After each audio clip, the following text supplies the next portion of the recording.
After 15 years of marriage, Millionaire abandoned his wife with cancer to be with his lover. When the will was read, he was shocked to discover that the grand dining room of the Montgomery Mansion in Greenwich, Connecticut, fell silent as Richard Montgomery stood up from his seat at the head of the table. The Thanksgiving dinner, usually a joyous family celebration, had turned into a moment that would change everything. Sarah Montgomery, Richard's wife of 15 years, sat quietly at the other end of the table. Her pale face and the silk scarf covering her head showed the obvious signs of chemotherapy. Still, she held herself with dignity, her hands folded neatly in her lap as she watched her husband clear his throat. "I have an announcement to make," Richard said, his voice firm and cold. The successful CEO of Montgomery Tech looked nothing like the loving husband who had promised to stay by Sarah's side in sickness and in health. "Sarah and I are getting divorced." Gasps filled the room. Sarah's sister, Jenny, reached for her hand under the table. Their pastor, Mike Wilson, who had been invited as he was every year, looked at Richard in disbelief. "How dare you?" Jenny stood up, her voice shaking. "Your wife is fighting cancer, and you choose today of all days." Richard adjusted his expensive tie, avoiding eye contact with anyone. "There's more," he continued. "I've met someone else." As if on cue, the dining room doors opened. Victoria Palmer walked in, her red designer dress a stark contrast to Sarah's simple outfit. The young executive from Richard's company wore a triumphant smile and a massive diamond ring on her finger. "Richard and I are getting married," Victoria announced, moving to stand beside him. "We thought it was time to be honest with everyone." Sarah's hands trembled as she reached for her water glass. The room spun around her as 15 years of marriage crumbled before her eyes. She thought about the day she gave up her promising career as a literature professor to support Richard's dreams. She remembered how they had started with nothing, living in a tiny apartment while Richard built his tech company from scratch. "I've made sure Sarah will have enough for her medical expenses," Richard added, as if that made everything okay. "It's better this way. Victoria understands the demands of my position. The company needs." "The company?" Margaret Wilson, their elderly neighbor and a prominent widow in Greenwich society, interrupted from her seat. "Or your ego, Richard," Victoria's voice carried across the room as she spoke to Richard's mother. "We're thinking of a spring wedding, small, elegant, at the country club. Of course, we'll have to wait for the divorce to be finalized, but Richard's lawyers assured us it won't take long." Sarah slowly stood up, steadying herself against the table. The room fell silent again, all eyes on her. When she spoke, her voice was quiet but clear. "I gave you 15 years of my life, Richard. I gave up my career, my dreams, everything to support yours. And this is how you repay that loyalty?" Richard's face hardened. "Sarah, please don't make a scene. This is hard enough as it is." "Hard for you." Sarah's voice cracked slightly. "I'm fighting for my life while you're planning your next wedding with a woman young enough to be your daughter." Victoria stepped forward, her designer heels clicking on the hardwood floor. "Sarah, we never meant to hurt you. These things just happen. Richard and I, we connect on a different level. We share the same drive, the same ambitions. The same moral compass, apparently," Margaret muttered loud enough for everyone to hear. The tension in the room was unbearable. Family members and friends shifted uncomfortably in their seats, torn between their shock at Richard's behavior and their sympathy for Sarah. Sarah looked around the table one last time, her eyes lingering on the faces of people who had shared so many Thanksgivings with them. "Thank you all for coming," she said with quiet dignity. "I think dinner is over." As guests began to leave, whispering among themselves, Margaret Wilson remained seated, watching everything with knowing eyes. She had seen this before.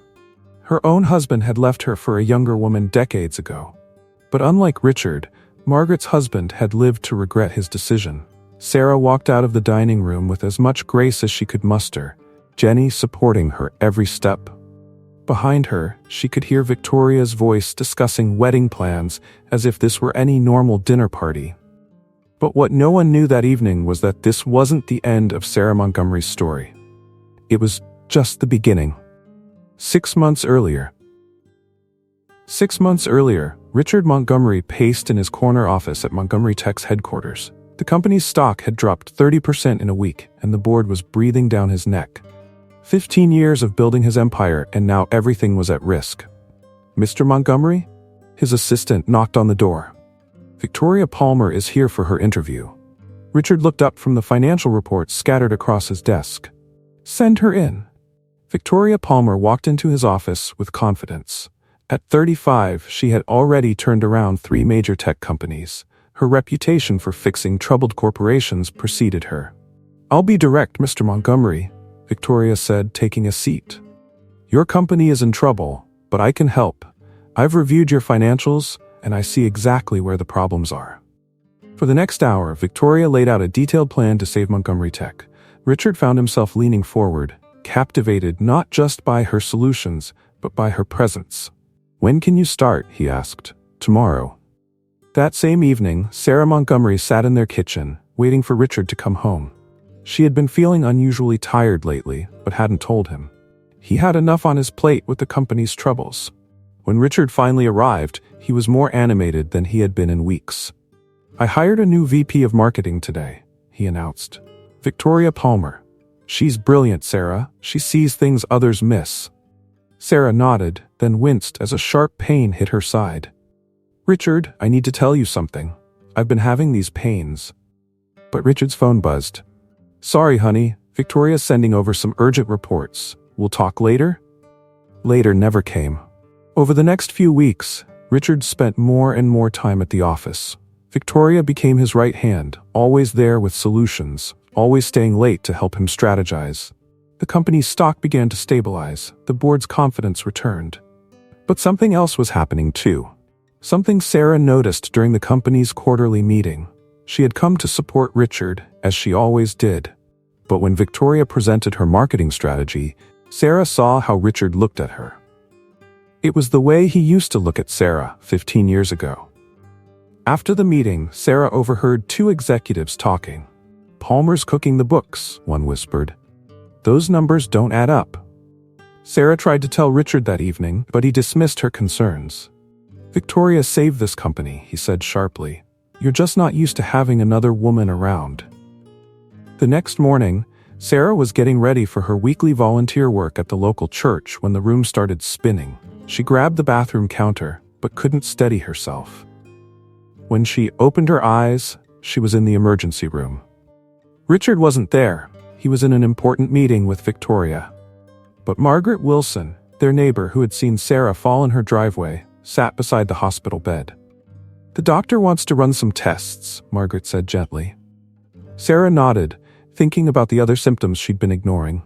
The fatigue, the weight loss, the night sweats. At Montgomery Tech, Victoria was in Richard's office, moving closer to his desk. "The Asian market is responding well to our new strategy," she said, placing her hand on his shoulder. Richard didn't move away. Back at the hospital, the doctor returned with Sarah's initial results. His face was grave. "Mrs. Montgomery," he said, "we found something concerning. We need to do a biopsy right away." Margaret held Sarah's hand as the doctor explained what they'd found. Neither of them knew that at that exact moment, Victoria Palmer was in Richard's office, carefully orchestrating the destruction of a 15-year marriage.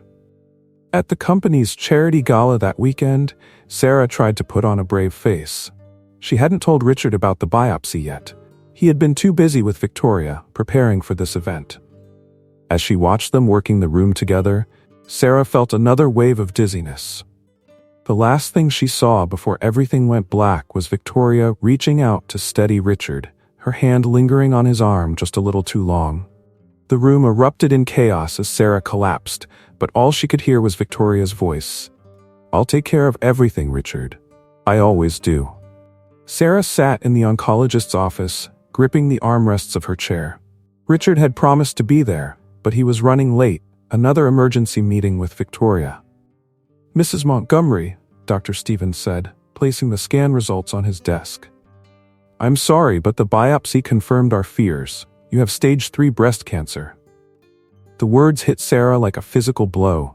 She barely heard the doctor explaining the treatment plan, the survival rates, the next steps. All she could think about was how she would tell Richard. When she finally reached him on his phone, his response was distracted. I'm in the middle of something crucial with Victoria. Can we talk about this tonight?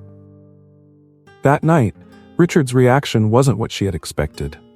We'll get you the best treatment, he said, already checking his emails. I'll have my assistant schedule the appointments.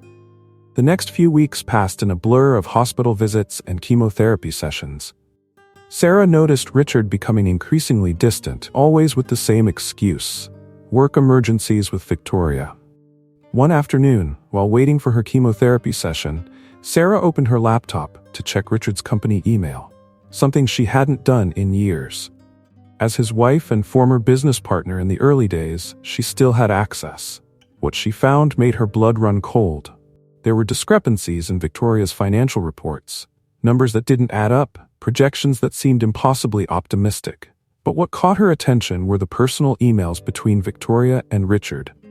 "You're the only one who understands the pressure I'm under," Richard had written. "I'll always be here for you," Victoria replied. "Unlike others who just hold you back." Sarah's hands shook as she scrolled through more emails. Then she found the photos. Richard and Victoria at a hotel in Boston, when he'd claimed to be at a technology conference, their hands touching, their faces close. "Mrs. Montgomery?" A nurse called her for treatment. "Are you okay? You're very pale." That Sunday at church, Sarah couldn't focus on the sermon. She noticed Margaret Wilson watching her from across the aisle. After the service, Margaret approached her. "Something's troubling you," Margaret said. It wasn't a question. Sarah broke down and told her everything: the cancer, the emails, the photos. Margaret's face hardened. "Victoria Palmer," she said. "I've heard that name before. My late husband's company dealt with her years ago. There were irregularities." Sarah looked up, surprised. "What kind of irregularities?" "The kind that ruins companies and marriages," Margaret replied. "Give me a few days. I'll look into it." When Sarah returned home that evening, she found Victoria's car in their driveway. Through the kitchen window, she saw Richard and Victoria sitting close together at the counter, looking at documents. Victoria placed her hand on Richard's arm, leaning in to whisper something. Richard smiled, that same smile that used to be reserved for Sarah. Sarah's phone buzzed with a text from Margaret. "Found something. Meet me tomorrow. Don't tell anyone." Inside, Victoria was saying, "The board meeting is next week. Once they see these numbers, your position will be secure." "What would I do without you?" Richard replied. Sarah stood in the darkness, watching her husband fall for another woman's lies. Her headscarf slipped slightly, revealing her thinning hair, a reminder of everything she was fighting for. Her phone buzzed again. Margaret had sent another message. "Victoria Palmer isn't who she claims to be. She's done this before." Sarah took a deep breath and squared her shoulders. The cancer might be trying to kill her body, but she wouldn't let Victoria Palmer destroy everything else she held dear. Tomorrow, she would meet with Margaret and learn the truth. But for now, she had to pretend everything was normal, even as her world crumbled around her. What she didn't know was that the next day's revelations would change everything and give her a reason to fight harder than ever before. Sarah met Margaret at her mansion the next morning. The elderly widow had spread numerous documents across her dining room table. "Victoria Palmer isn't her real name," Margaret said, pointing to old newspaper clippings. "She was Victoria Reeves 5 years ago. Before that, Victoria Collins. She has a pattern." Sarah leaned forward, examining the articles. 3 companies, 3 similar stories. A struggling CEO, a brilliant female executive arriving to save the day, and then bankruptcy. "But Montgomery Tech is doing better," Sarah said, confused. "On paper," Margaret replied. "Look at these documents from my late husband's records." She manipulates the numbers, gains trust, then takes control. By the time anyone realizes what's happening, it's too late. Sarah's phone buzzed, another text from Richard. "Working late with Victoria. Don't wait up." "There's more," Margaret said, pulling out more papers. "She's been transferring company shares to herself. Small amounts, but they add up." Sarah felt sick, and not from the chemotherapy. "How did you get these documents?" "I have friends on the board," Margaret smiled. "They've been watching her too. They just needed proof." Back at Montgomery Tech, Victoria was indeed working late with Richard, but not on company business. "You need to protect yourself," Victoria said, sliding a document across his desk. Transfer more shares to me for safekeeping. Sarah won't like this, Richard hesitated. Victoria leaned closer. Sarah doesn't understand business. She's too focused on her situation. You need someone strong by your side. At home that evening, Sarah discovered more emails. Victoria had scheduled meetings with divorce lawyers. She was helping Richard plan his escape. We need to stop her, Sarah told Margaret on the phone. We will, Margaret replied. But we have to be smart. I have a plan. The next day, Sarah forced herself to attend the board meeting despite her weakness. Victoria was presenting another glowing financial report. Our Asian market expansion has exceeded all projections, Victoria announced proudly. Sarah noticed two board members exchange knowing looks. They had seen Margaret's evidence. After the meeting, Sarah overheard Victoria on the phone. Everything's going according to plan. You'll sign the papers next week. Sarah's hands trembled as she dialed Margaret's number. She's moving faster than we thought. Then so will we, Margaret replied. Meet me at my lawyer's office tomorrow. It's time for phase 2. That night, Richard didn't come home again. Sarah sat in their bedroom looking at old photos, their wedding day, the tiny apartment where they started, the day Montgomery Tech landed its first major contract. Her phone lit up with a message from an anonymous number. Meet me at the Starbucks on 5th. I have proof of Victoria's previous schemes. Sarah showed the message to Margaret. It's a risk, Margaret said, but we need all the evidence we can get. The next morning, Sarah walked into the coffee shop, her heart pounding. A man in a business suit approached her table. I worked for Reeves Technology, he said quietly. Before Victoria destroyed it, I've been tracking her ever since. He slid a USB drive across the table. Everything you need is here. Bank records, fake identities, all of it. Sarah clutched the drive, hope rising in her chest. But when she looked up to thank him, he was already gone. Margaret was waiting in her car outside. Did you get it? Sarah nodded, holding up the drive. Now what? Now, Margaret smiled. We set our own trap, but first, we need to talk to my lawyers. There's something else you should know about me, Sarah. Something that will help us save not just the company, but maybe Richard too. As they drove away, Sarah's phone buzzed with a message from Victoria. We need to talk, woman to woman. Margaret saw the message and gripped the steering wheel tighter. Don't reply. The real game is about to begin. Sarah looked out the window, remembering Richard's words from their wedding day, for better or worse. She just hadn't expected worse to include cancer, betrayal, and corporate conspiracy. But with Margaret's help, she was ready to fight. Not just for her life, but for justice. Margaret's office in her mansion was filled with early morning light as she shared her story with Sarah. 40 years ago, my husband left me for his secretary, Margaret said. He transferred everything to her name. I was left with nothing, or so he thought. Sarah listened, clutching her teacup with trembling hands. But I had been watching, learning, documenting everything, Margaret continued. When I presented the evidence of his fraud to the board, he lost everything. The secretary left him immediately. What happened to him? Sarah asked. He died alone, 10 years later, but before that, he thanked me, said I saved him from himself. Margaret pulled out a thick folder. Now, let's save Richard. They spent hours reviewing the USB drive contents. Victoria's pattern was clear. She had destroyed 3 companies using the same method. She's smarter this time, Margaret noted. Smaller share transfers, better hidden trails, but still sloppy. Sarah's phone buzzed with a text from Richard. Need to discuss reducing your medical coverage? Company expenses too high. He wouldn't, Sarah whispered.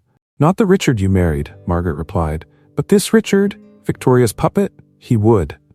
Margaret's son Thomas burst into the office. Mom, what are you doing? The nurses said you missed your heart medication check. I'm fine, Margaret waved him off. We're busy. You need to rest, Thomas insisted. And what's all this? Are you meddling in business again? Your mother is helping me, Sarah said. Thomas turned to her. Mrs. Montgomery, I'm sorry about your situation, but my mother isn't well. She needs to focus on her health, not corporate intrigue. After he left, Margaret smiled. He thinks I'm a foolish old woman. Let him. It makes our plan easier. They worked through lunch, drafting documents and making calls. Margaret's lawyers arrived with more papers. Everything's ready, the lead lawyer said. But, are you sure about this, Mrs. Wilson? It's your entire fortune. I've never been more sure, Margaret replied. Sarah's phone rang, her oncologist. The latest test results weren't good. She needed more aggressive treatment. How will you pay for it? Margaret asked after Sarah hung up. I'll find a way, Sarah said. No need. Margaret handed her a check. Consider it an investment in justice. That afternoon, Victoria visited Sarah at home. I want to be civilized about this, she said. Richard needs to focus on the company. Your illness is distracting him. Sarah met her gaze. How many other companies have you destroyed, Victoria? Or should I say, Victoria Reeves? Or is it Collins? Victoria's smile faltered for a moment. Be careful, Sarah. Accusations need proof. Oh, I have proof, Sarah replied. Would the board like to see it? After Victoria left, Sarah called Margaret. She's rattled. She'll make a mistake. She already has, Margaret said. My sources say she's meeting with corporate raiders tomorrow. She's getting desperate. Sarah's next chemotherapy session left her weaker than ever. The nurse suggested hospice care. Not yet, Sarah insisted. I have something to finish first. Richard came home late that night. Finding Sarah in the kitchen, he actually looked at her for the first time in weeks. You've lost more weight, he said. You've lost more than that, Sarah replied. Margaret called early the next morning. My son's trying to get power of attorney. He thinks I'm losing my mind. We need to move faster. They met at Margaret's lawyer's office. For hours, they reviewed documents, made changes, planned contingencies. Once we file these, the lawyer warned, there's no going back. Good, Margaret said. Sarah, are you ready? Sarah looked at her wedding photo on her phone. The Richard in that photo was smiling, loving, real. The man he'd become under Victoria's influence was a stranger. Yes, she said. I'm ready. As they left the office, Margaret stumbled slightly. Are you okay? Sarah asked. Just tired, Margaret smiled. But don't worry about me. We have a company to save and a marriage to fix. Neither woman knew they were running out of time, in more ways than one. Sarah sat at her desk, writing in her journal. Her handwriting was shaky, but she pressed on. These words needed to survive. Dear Richard, when you read this, I hope you'll understand. Everything I did was for love.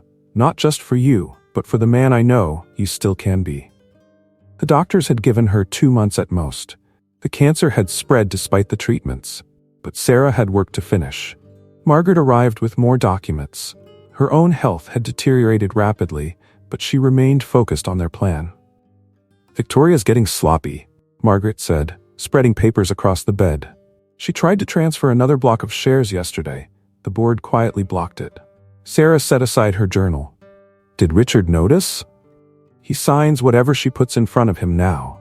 Margaret's voice was bitter. Just like my Henry did before he lost everything. Pastor Mike visited that afternoon, bringing communion and news. Victoria's been asking questions about the church's finances, he said. She thinks you're hiding something in the charity accounts. Sarah smiled weakly. Let her look. She won't find what she's really seeking. That evening, Richard came home early for once. He looked tired, older. The board is asking questions, he said. Victoria says it's nothing to worry about. Is that what she says about me too? Nothing to worry about? Richard didn't answer. He just stared at the medical bills on the counter. I'm cutting back on your treatments, he finally said. Victoria thinks, Sarah interrupted. Do you ever think for yourself anymore? He left without responding. Sarah returned to her journal, documenting everything. Victoria's schemes, the evidence they'd gathered, the plan she and Margaret had set in motion. Margaret called late that night. She sounded weaker than ever. My son filed the papers, she said. He's trying to take control of my estate. We need to finish this now. They met with the lawyers the next morning. Final documents were signed, notarized, filed. Everything's ready, the lead lawyer confirmed. Are you both sure about this? Sarah looked at Margaret. Both women nodded. Back home, Sarah wrote her final letters, one for Richard, one for the board, one for Pastor Mike. Each contained specific instructions to be opened at the right time. Victoria showed up unannounced that afternoon. Whatever you're planning, she warned, it won't work. Richard belongs to me now. No, Sarah replied. Richard belongs to himself. He's just forgotten that. After Victoria left, Sarah called Margaret. It's done, Margaret said. The documents are filed. Not even Thomas can stop it now. Sarah looked at her wedding photo one last time before placing it in an envelope with her letter to Richard. "Thank you, Margaret, for everything. Just promise me one thing," Margaret said. "Promise me he'll learn the lesson my Henry learned too late." "He will," Sarah whispered, "one way or another." Pastor Mike came by again that evening. Sarah gave him a sealed envelope. "When the time comes," she said, "you'll know what to do." That night, Sarah felt a strange peace as she made final entries in her journal. Everything was in place. Margaret had helped her create something that would outlive them both. Her phone buzzed with a text from Richard. "Working late. Victoria says the Asian deal is crucial." Sarah didn't reply. Instead, she wrote the final words in her journal. "Love is patient, love is kind. It always protects, always trusts, always hopes, always perseveres. I learned that in church, Richard. Someday, you'll understand why I did all this." She closed the journal and placed it in the special box Margaret's lawyers had prepared. Soon, very soon, everything would be revealed. But neither Sarah nor Margaret knew that only one of them would live to see their plan unfold. Sarah's funeral was small, held at the local church she had loved so much. Richard stood at the back, Victoria beside him, checking his emails on his phone. "We should go," Victoria whispered. "The Tokyo conference call is in an hour." Pastor Mike's voice carried through the church. "Sarah Montgomery taught us about grace and suffering, about love in the face of betrayal." Richard shifted uncomfortably. A week ago, Sarah had died holding an old photo from their wedding. He hadn't been there. Then came the news about Margaret. She passed away in her sleep just days after Sarah. Her son Thomas was devastated, already planning what to do with her estate. Mrs. Wilson left specific instructions, Margaret's lawyer announced at her memorial service. "The reading of her will is scheduled for next week. All interested parties must attend." Victoria dismissed it. "Focus on the company, Richard. Let her son deal with the old lady's money." But when they arrived at the lawyer's office, the following week, the room was packed. Board members from Montgomery Tech, church officials, even Sarah's sister Jenny. Thomas Wilson sat confidently, already planning how to contest whatever his mother had done. "She wasn't in her right mind," he kept saying. The lawyer opened a sealed envelope. "Before we begin, there's a video Mrs. Staff Wilson recorded." Margaret's face appeared on the screen, strong and clear-minded. "If you're watching this, I'm gone, but Sarah and I had work to finish." Richard sat up straighter. Sarah's name caught his attention. "I, Margaret Wilson, being of sound mind, hereby leave my entire estate, valued at $150 million, to the newly created Montgomery Wilson Foundation." Gasps filled the room. Thomas jumped to his feet. "This is ridiculous. I'm contesting this." The lawyer continued reading. "The foundation's primary mission will be supporting underprivileged children's education. However, there's more." Victoria gripped Richard's arm as the lawyer revealed the biggest shock. The foundation now owns 60% of Montgomery Tech's shares. "That's impossible," Victoria protested. "Those shares belong to Richard." "No," the lawyer corrected. "Thanks to Mrs. Wilson's careful documentation of your activities, Miss Palmer, the board froze all recent share transfers. They've been restored to the company and transferred to the foundation." Richard's world spun. "What documentation?" The lawyer played another video. This time Sarah appeared on screen. "Richard, if you're watching this, I'm gone. But Margaret helped me protect you from yourself. We discovered Victoria's pattern, the companies she destroyed, the lives she ruined." Victoria stood up. "This is slander. Richard, we need our lawyers here now." But Richard was transfixed by Sarah's face on the screen. "The foundation has conditions," Sarah continued. "To remain CEO, you must work 20 hours weekly with the children we help. You have 48 hours to decide." Thomas Wilson's lawyer jumped in. "My client contests this will. Mrs. Wilson was clearly manipulated." "Actually," Margaret's lawyer smiled, "we have 6 months of psychological evaluations proving Mrs. Wilson's competency. Your own doctors signed them, Thomas." Victoria's phone buzzed. Her face went pale reading the message. "The board. They're calling an emergency meeting." The lawyer wasn't finished. "One final condition. Victoria Palmer is permanently barred from any involvement with Montgomery Tech or its foundation." "You can't do this," Victoria snapped. "Actually, we can. The SEC is very interested in your previous activities, Miss Palmer. Or should we use one of your other names?" Richard sat in shocked silence as his world crumbled around him. The company he'd built, the woman he'd betrayed his wife for, the comfortable life he thought he had, everything was changing. 48 hours, Mr. Montgomery, the lawyer repeated. Oh, and there's a letter from Sarah. She asked that you read it alone. Richard took the envelope with trembling hands. In the corner of the room, Pastor Mike smiled quietly, remembering his promise to Sarah. The game wasn't over. It was just beginning. Richard sat alone in his home office, Sarah's letter untouched on his desk. Victoria's calls went straight to voicemail as he tried to process everything that had happened. Finally, he opened the envelope. Sarah's handwriting was shaky but clear. Dear Richard, by now you know what Margaret and I discovered about Victoria. But this isn't about revenge, it's about saving you and the man I married 15 years ago. His phone buzzed. A board member had leaked Victoria's past to the press. 3 business magazines wanted comments about her previous company takeovers. The letter continued, Check the bottom drawer of my desk. I kept a diary during my last months. Read it, then decide. Richard found the diary. The first entry hit him hard. Today, Richard looked through me again. Victoria has erased 15 years of love like they meant nothing. More messages flooded his phone. Victoria had been spotted having lunch with James Chen, his biggest competitor. Turn on the news, his assistant texted. The business channel was running a special report. Technology executive Victoria Palmer under investigation for corporate fraud. Richard's hands shook as he read more of Sarah's diary. She had documented everything: Victoria's manipulation, the fraudulent reports, the stolen shares. Mr. Montgomery, his lawyer called. The SEC wants to question you about Miss Palmer's activities tomorrow morning. Victoria finally broke through on his phone.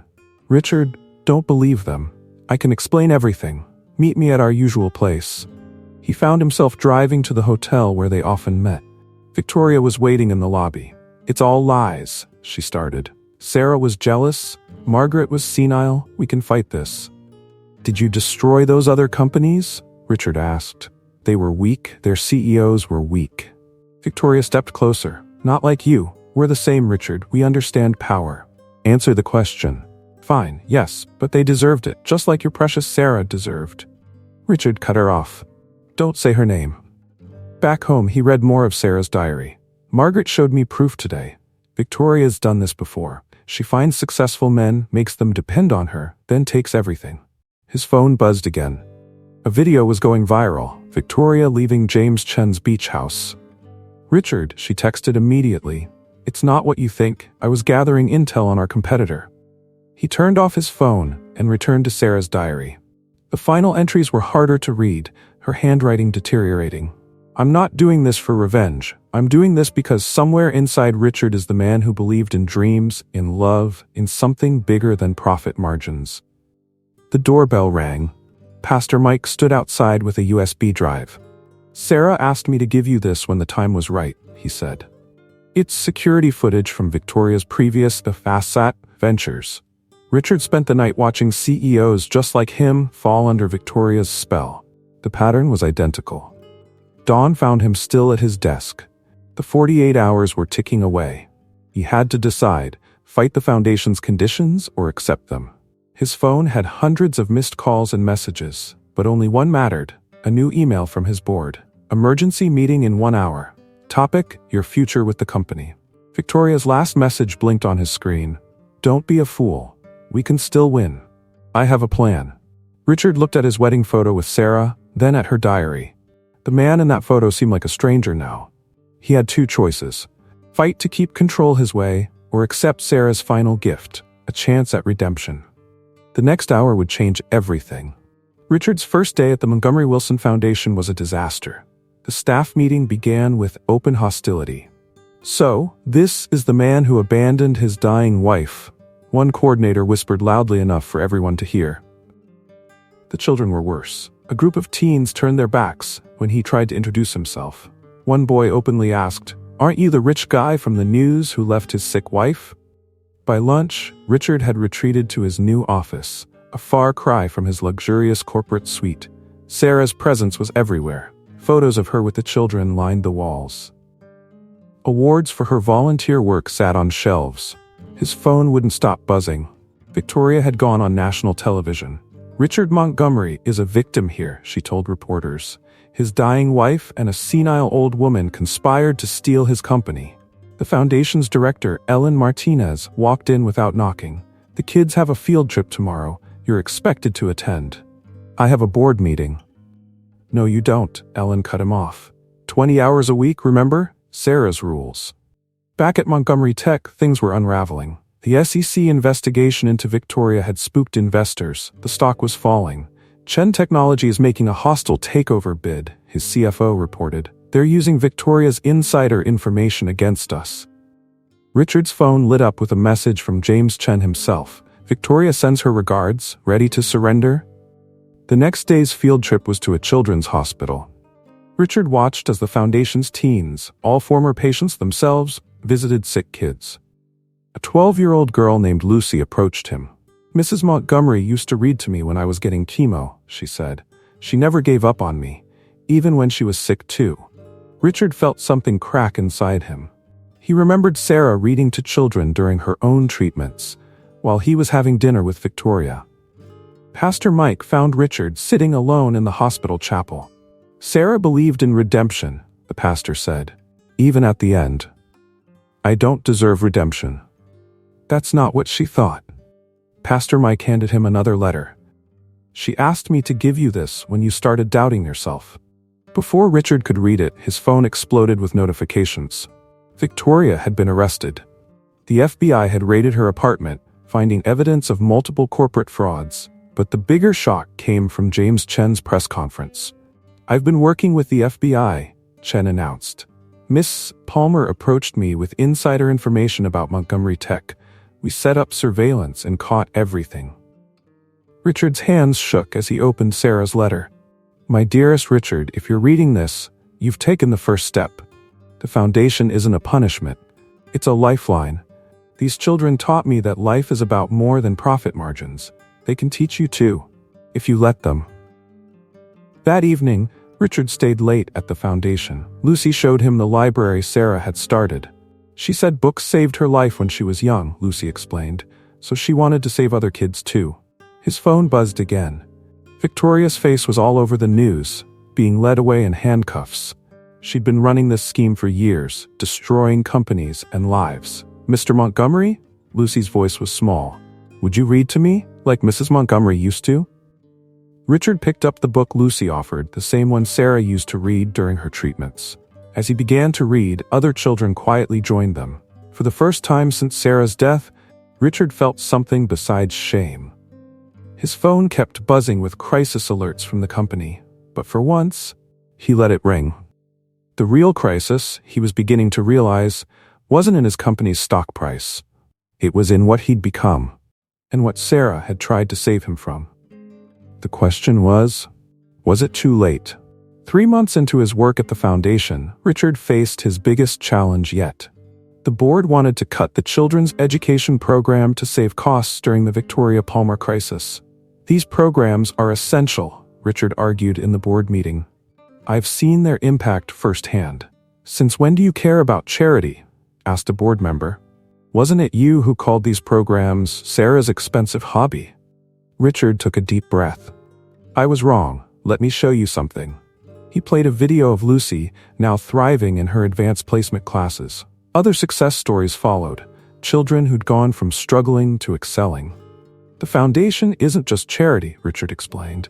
"It's an investment in our future workforce. These kids could be our next engineers, our next innovators." After the meeting, his CFO approached him.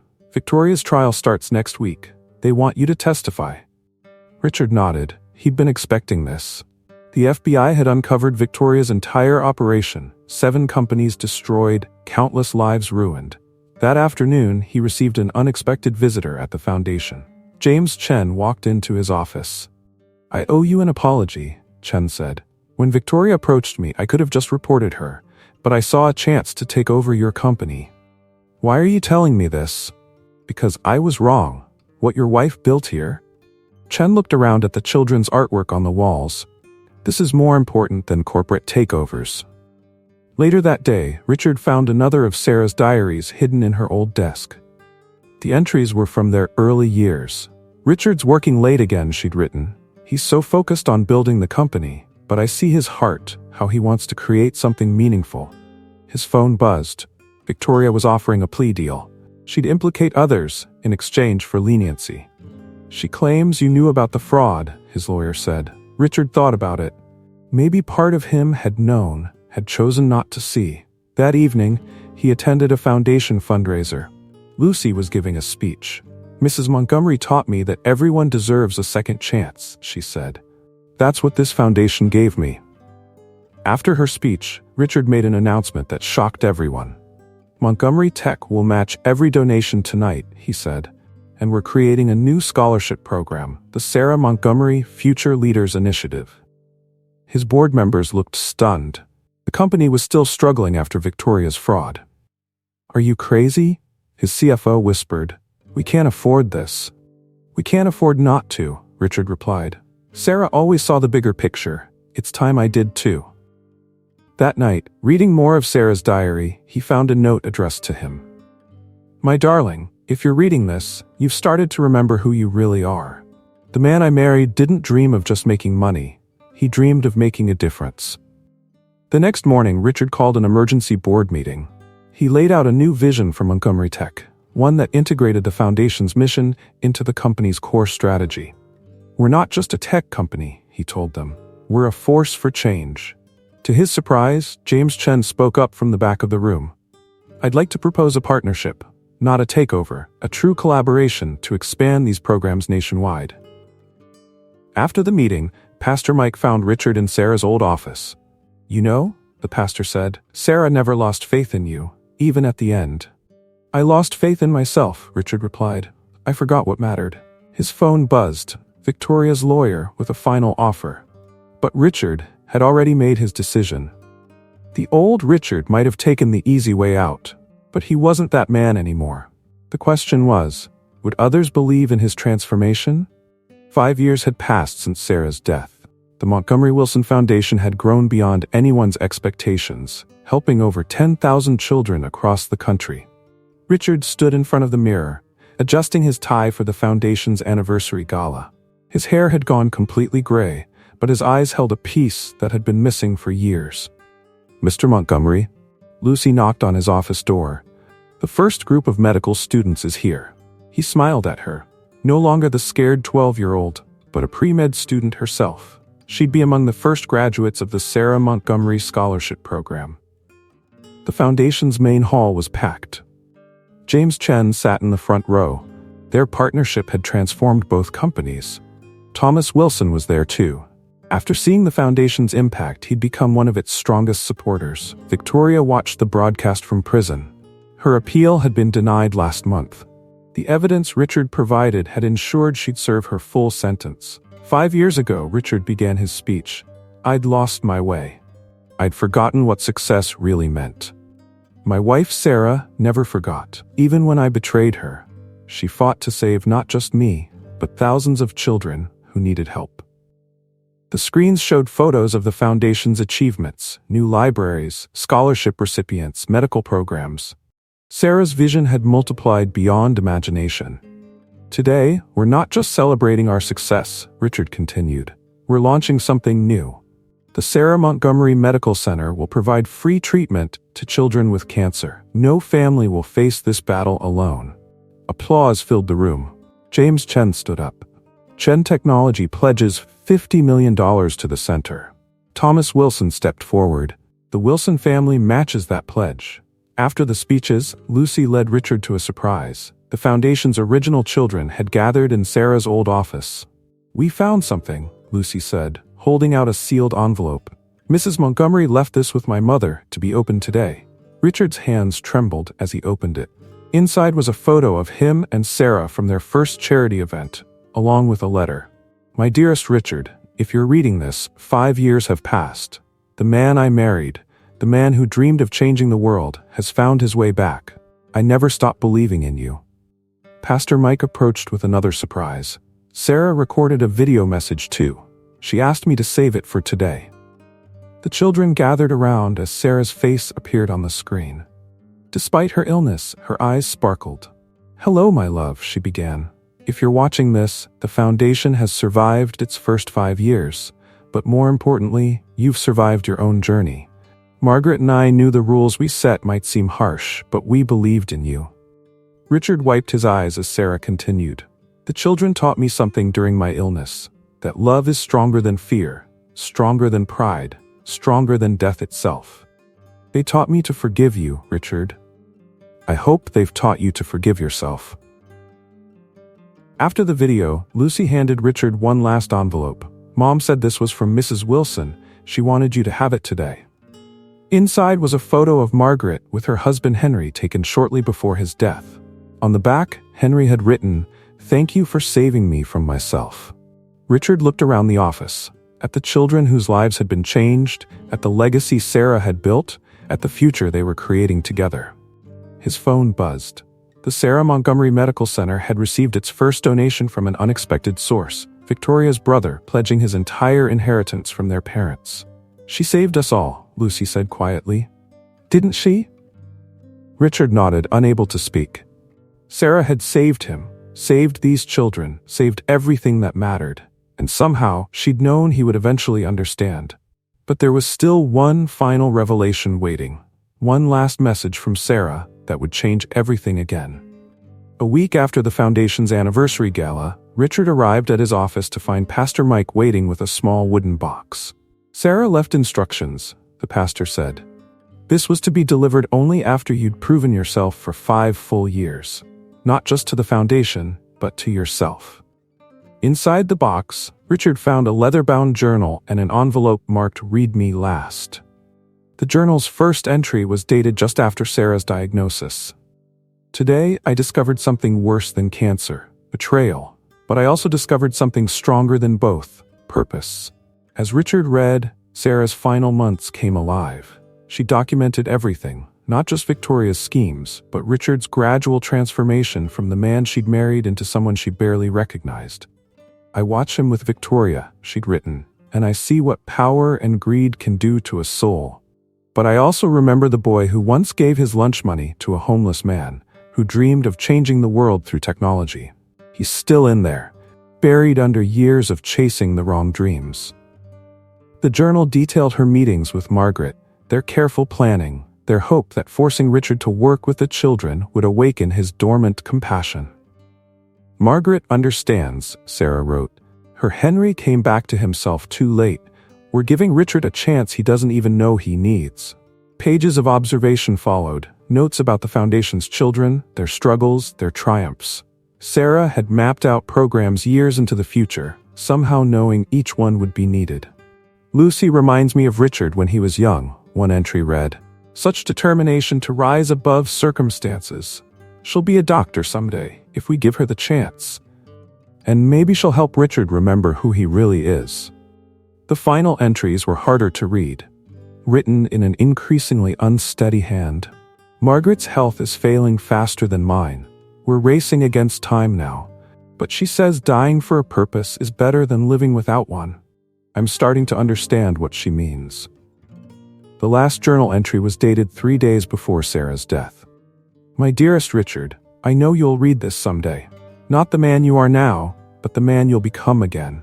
The Foundation isn't just for the children, it's for you. Every life you help them rebuild will help rebuild your own." With trembling hands, Richard opened the final envelope. Inside was a letter and a small key. "My love, if you're reading this, you've done it. 5 years of real change, not just going through the motions. I've watched you through others' eyes. Pastor Mike, the Foundation staff, our children. They've all confirmed what I hoped. The real Richard Montgomery has returned." The key enclosed opens a safe deposit box at First National. Inside, you'll find evidence clearing you of any knowledge of Victoria's schemes. Margaret and I collected it to protect you, but we knew you needed to choose redemption yourself, not just avoid punishment. You'll also find documents showing that Victoria approached 3 other CEOs before you. They all refused her, choosing integrity over profit. I wanted you to know that choice was always possible. But here's what matters most. You've chosen right, even without knowing you had protection. You've become the man I always knew you could be. The Foundation wasn't just my legacy to the world, it was my gift to you. Those children needed someone to believe in them, just like you did. By helping them find their way, you found yours. Margaret told me about Henry's last words to her. You saved me from myself, but too late for us. She and I wanted better for you. That's why we designed the Foundation's rules the way we did. Not as punishment, but as a path back to yourself. I forgave you long ago, Richard. The real question was always whether you could forgive yourself. Look around you. See what we've built. Yes, we. Every child you've helped, every life you've touched, every positive change you've made, that's us together. I may not be there physically, but I've been with you every step of the way. Remember when we were young and broke, sharing dreams in our tiny apartment? You said you wanted to create something that would outlive us both. Well, my darling, we did it. Not the way we originally planned, but maybe the way God intended. The Foundation is yours now, truly yours, not because of legal documents or obligations, but because you've earned it. You've proven that success isn't measured in dollars, but in lives changed and hope restored. Tomorrow, Lucy graduates from medical school, our first Foundation child to become a doctor. When she treats her first patient, that will be us too. When she teaches another child to hope, that will be us. Every ripple of positive change becomes part of our legacy, yours and mine together. Victoria tried to steal your soul, but she never had a chance. Because I knew something she didn't. The real Richard Montgomery isn't defined by his bank account or his business empire. He's defined by his heart. I love you, my darling. Not just who you were or who you've become, but all of you. Every step of your journey was necessary, even the painful ones. Take care of our children, all of them. Keep building our dream. And remember, true love doesn't just survive death. It transforms it into purpose. Forever yours, Sarah. Richard sat in silence, tears flowing freely.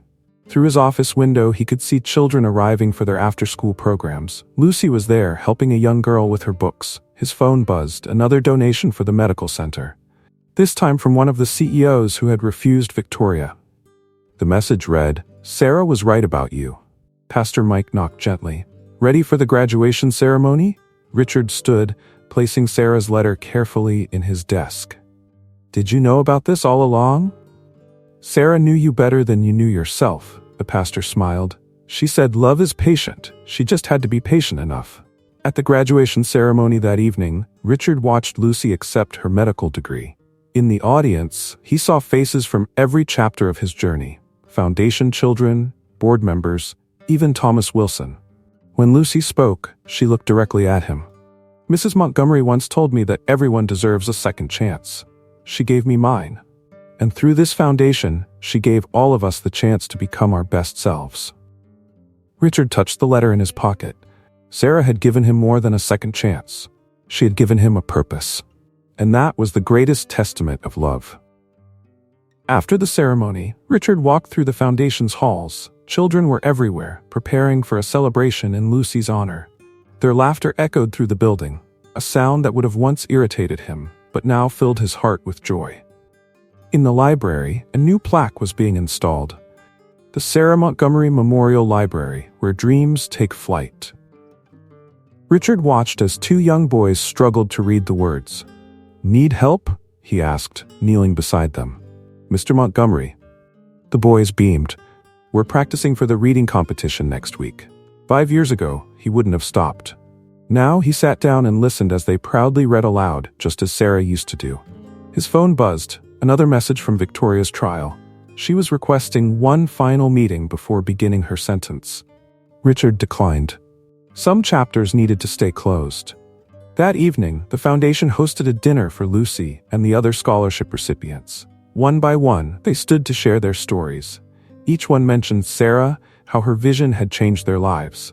Thomas Wilson approached Richard during the dinner. "My mother would be proud," he said. "Both of them would be." "I never thanked you," Richard replied, "for dropping the legal challenge to Margaret's will." Thomas smiled. "I didn't do it for you. I did it because I finally understood what they saw, the potential for real change."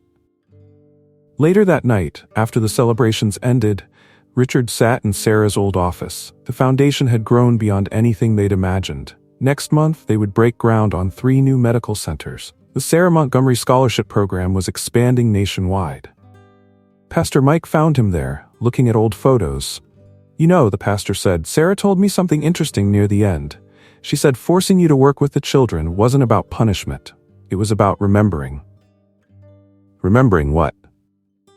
Who you were before money and power became your gods.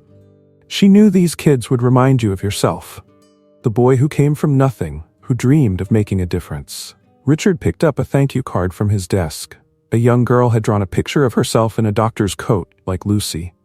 "Future Dr. Martinez," she'd written. "Thanks for believing in me, Mr. Montgomery." "We're opening a new wing next month," Richard told the pastor. "Adult cancer treatment. No one will be turned away. Sarah would love that." It's what she wanted. It's what she wanted all along, for the foundation to keep growing, keep helping. I just didn't understand the scale of her vision. Through the window, Richard could see Lucy showing some younger students around the medical center's construction site. They wore paper doctor's coats, their faces glowing with possibility. His phone buzzed one last time that night, a message from James Chen.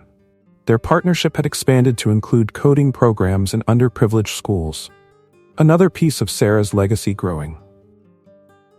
As Richard prepared to leave for the night, he found one final note from Sarah tucked into the last page of her journal. "P.S. Remember our first date? You said you wanted to change the world. Well, my darling, you are. One child at a time, one life at a time. That's what love does. It multiplies, it grows, it transforms not just us but everyone we touch. I'll always be with you, in every child's smile, in every life changed, in every dream made possible. That's what real love is. Not just a feeling, but a force that continues to change lives long after we're gone. Take care of our dream, Richard. It's bigger than both of us now." Richard locked the office, but not before placing Sarah's photo back on his desk, where it belonged. Tomorrow would bring new challenges, new opportunities to help, new chances to prove that Sarah's faith in him had not been misplaced. Outside, the foundation's sign lit up the night. Building dreams, changing lives. Below it, in smaller letters, were the words Sarah had insisted on: "Love never fails." And in that moment, Richard understood the full meaning of Sarah's testament. It wasn't just about money or charity or even redemption. It was about love's power to transform, not just one life but countless lives, creating ripples of change that would continue long after they were gone. That was Sarah's real legacy. And now it was his too. Together they had built something eternal. Not in steel and glass, but in changed lives and renewed hope. In the end, that was the greatest success story of all. Dear friends, if this story touched your heart, please take a moment to like this video and share your thoughts in the comments below. What would you have done in Richard's place? How has love transformed your own life? Don't forget to subscribe to our channel for more touching stories that remind us of life's most precious lessons. Remember, true love doesn't just change hearts, it creates legacies that last forever.